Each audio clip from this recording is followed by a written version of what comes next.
दोनों ही घटना क्रूरतम की जो सीमाएं होती है उस सीमा को भी तोड़ दिया है। अब जिस क्रूरता से एमसीसी के द्वारा वहाँ हत्या की गई और सिमडेगा में मॉब के द्वारा, तो हमें लगता है ये दोनों ही घटना बिल्कुल अमानवीय है और सरकार की ये जो कमजोरी है वो बिल्कुल साफ दर्शाता है। तो हमें लगता है कि प्रशासन को बिना विलंब किए जिन लोगों ने भी इस प्रकार की क्रूरतम जो हत्याएं की है, कानून था, कानून को अपने हाथ में लेने का किसी को कोई इस प्रकार के अधिकार नहीं है और उनकी गिरफ्तारी करनी चाहिए उन लोगों की। जो कि अखबारों में जो आया है बातें, तो मैंने देखा कि भाई परिवार के सामने ही मार करके फिर जला देना, ये क्रूरतम की जो सीमाएं होती है उससे भी बिल्कुल परे दिखता है। मैंने ऐसे भी आदमी क्रूर हो सकता है तो ये सोचा भी नहीं जा सकता है। तो निश्चित रूप से ऐसे लोगों को तो सजा मिलनी चाहिए। पूर्व विधायक के ऊपर माओवादियों ने हमला किए, 2 पुलिस को गला रेत करके मार दिया गया, ये किसी प्रकार से जान बचा करके भागे और बचे। तो वो इलाका काफ़ी दिनों से उग्रवाद से प्रभावित क्षेत्र है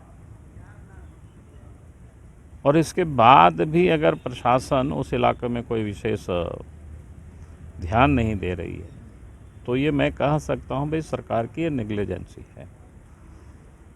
क्योंकि हमें शायद कल जानकारी मिली कि आज से कुछ एक दिन पहले ही उस क्षेत्र में मुखबिर के नाम पर 2 लोगों की हत्या हो गई।